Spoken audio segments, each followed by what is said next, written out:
Bonjour à tous et bienvenue sur videobourse.fr. Alors 2 secondes parce que j'ai l'impression que le son n'est pas fort. Bon, j'espère que ce sera assez fort. Je vais rapprocher le micro. Donc pour une analyse moyen-long terme de la paire euro-dollar, ça fait un moment que je ne l'ai pas faite. Vous pouvez suivre les résultats du compte moyen terme sur MyFXBook comme d'habitude. C'est un compte qui se porte bien, hein. Honnêtement c'est le compte qui se porte le mieux. C'est un compte démo, dommage. Mais comme quoi, bah voilà, si on fait un comparatif, bon alors après c'est vrai qu'il y a des risques qui ont été trop importants par rapport au compte, à un compte réel, donc c'est pas forcément comparable, mais on va comparer simplement rapidement les statistiques entre les deux comptes. Voilà. Donc ici c'est mon compte réel que je gère à court terme. Donc on est à plus 42,73% depuis l'ouverture du compte, avec un revenu maximal de 16%. Sur le compte démo moyen long terme, on est à plus 82% de 16%, mais avec un drawdown de 27,23%, ce qui est quand même pas fou. En termes de position, on est à 972 positions sur le compte court terme. Sur le compte moyen long terme, on est à 9 positions. Donc on voit que le travail est moindre pour des résultats très intéressants. Alors après, comme j'ai dit, le risque, je ne le gère pas de la même manière. Donc c'est vrai que sur le compte moyen long terme, je tendance à prendre des positions plus grosses. Donc je sais pas si je ferai exactement pareil en réel. Toujours est-il que ce compte se porte vraiment bien. Actuellement sur les 9 trades, on en a 78%, donc on en a 7 sur 9 qui sont gagnants. Donc c'est vraiment une bonne chose, ça veut dire que pour le moment les trades sont bien filtrés. On a des gains moyens qui sont de 168 $, donc de 172 pips, et des pertes moyennes qui sont également de 172 pips, avec 176 $ de pertes moyennes. Donc ce qui est bien, c'est que là, on a vraiment des résultats qui sont proches, mais une grande majorité de trades gagnants. Alors après 9 trades, c'est pas non plus suffisant pour tirer des conclusions. C'est vrai que je m'en occupe pas trop, parce que je suis très pris par le compte réel court terme, et puis c'est ce qui m'intéresse principalement. Le compte moyen long terme, c'est plus... voilà, pour se donner un exemple, c'est vrai que je me concentre surtout sur l'euro-dollar, et qu'en ce moment j'ai pas de point d'entrée, donc je me force pas et je j'ai pas de position. Donc la seule position que j'ai ouverte actuellement, c'est une position à l'achat sur l'euro-franc suisse. Mais on va regarder ce qui se passe du côté de l'euro-dollar justement. Donc mon euro-dollar, voilà, je l'ai ici. Donc on est dans une dynamique de fond toujours baissière. J'ai choisi de supprimer enfin non, pas sur ce graphique là, mais sur l'autre graphique. Donc j'ai supprimé ce canal de fond parce que pour moi il est plus valable. Donc je supprime, voilà. Ok, et donc on est dans ce canal baissier, donc avec la résistance oblique baissière, la zone de résistance et la zone de support. Alors d'ailleurs la zone de support je vais la modifier parce que je pense qu'elle est plus cohérente si on la trace comme ça. Voilà, elle est parallèle à la résistance et c'est le but d'un canal, en tout cas c'est la règle d'un canal, c'est d'avoir une zone de résistance et une zone de support relativement parallèles. Donc là c'est ce qu'on a, ok on est bien. Donc on est passé au-dessus de la moyenne mobile 20 qui est tracée en bleu sur mon graphique. Fondamentalement, on a toujours beaucoup de tension, mais il y a déjà beaucoup de choses qui ont été pricées. Ceci dit, je trouve que moi l'euro n'a pas beaucoup baissé, contrairement à ce qui se dit, même si tout de même en mai 2011 on était à 1,50. Actuellement on a marqué des plus bas, donc en juin 2012 à 1,2290.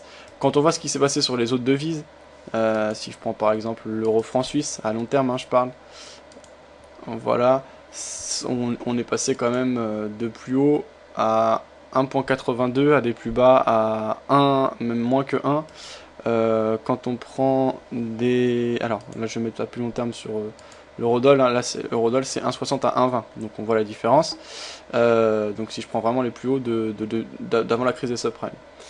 Si je prends par exemple le... Alors là je vais pas avoir ça. Voilà, AUD-USD, on a une devise océanique qui est passée de plus bas, qui a joué son rôle de valeur refuge face au dollar, puisque il y a un fort taux d'intérêt qui est passé de 0,47, ça c'était non, c'était carrément 2000, donc en 2008, avant la crise, on était à, enfin non, juste au moment de la crise, c'était un peu spécifique, parce que c'est après qu'il a joué un rôle de valeur refuge, donc on est passé de 0,59 à des plus hauts à 1,10, donc là on a une multiplication quasiment par 2.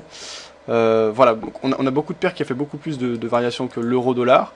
Donc je trouve pas que l'euro, compte tenu du contexte, soit spécialement bas. Hein, on a quand même une explosion des crises politiques assez graves en Europe. On a un avenir très incertain, donc je trouve pas que ça a baissé tant que ça. Donc pour moi, il peut y avoir encore du potentiel à la baisse.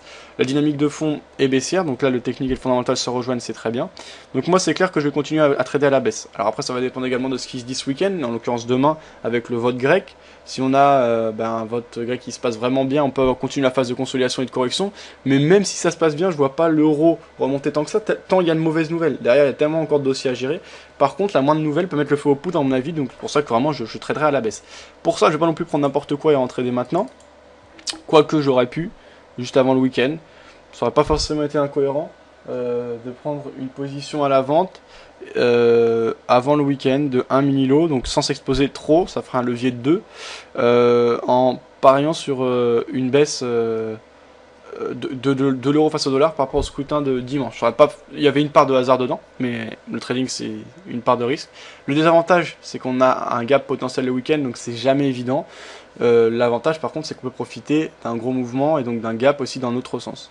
Et si on a un levier maîtrisé, théoriquement c'est une perte qu'on peut accepter. On va pas avoir un gap non plus de 1000 points, on peut avoir un gap de 100, 150 points. On va dire 200 points, c'est vraiment quelque chose de fou. Mais je vois pas plus que ça quoi, comme gap ce week-end, je peux me tromper.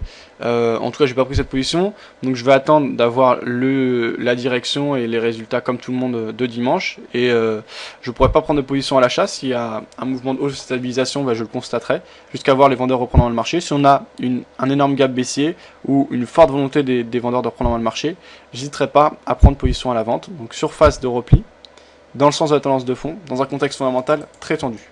Donc je vais pas parler 107 ans pour rien, le trading c'est parfois assez simple. Je vais quand même commenter ce qui s'est passé ces derniers temps, où on a plusieurs zones de résistance et de support qui ont joué leur rôle et qui sont affléchies au fur et à mesure. Là récemment on a rebondi dans la zone qui s'étend aux alentours des 1.23-25.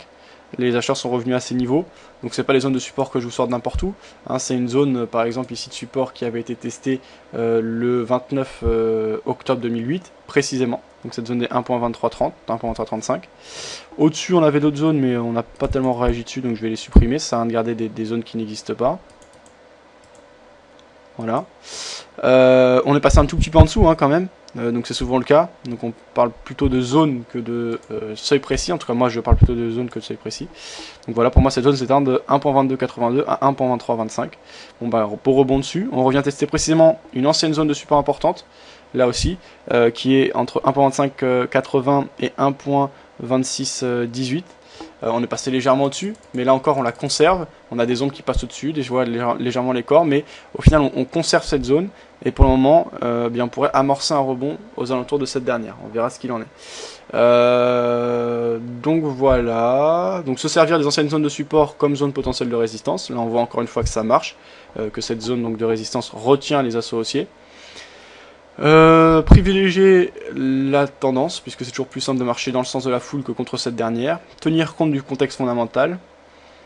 Donc pour préciser mon point d'entrée, donc je dis exactement si on ouvre en baisse ce week-end. Par contre si on monte parce qu'on a par exemple des bonnes nouvelles ou parce qu'on a des anticipations d'intervention de la BCE, j'attendrai qu'on revienne à ce moment-là tester la zone de résistance oblique baissière effectivement, qui tient bon depuis les plus hauts du 30 août 2011. Donc à ce moment-là, ça pourrait être un retour éventuellement même vers l'ancienne zone de support horizontal.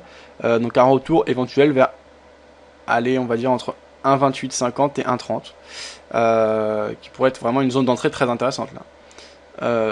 Encore une fois, je ne prendrai pas position sur le mouvement de hausse, j'attendrai un signal de retournement, ça peut être une angle bande baissière, ça peut être plusieurs bougies rouges, ça peut être un affaiblissement net de la part des acheteurs comme la présence d'ombre importante ou à répétition. Voilà, hein, comme d'habitude, de toute façon je ferai un autre commentaire en cas d'ouverture d'une nouvelle position. Voilà donc mon point de vue baissier sur l'euro-dollar, mais attentiste pour le moment, donc je ne suis pas sur le marché. Bonne journée à tous, bon trade et à bientôt sur videobourse.fr.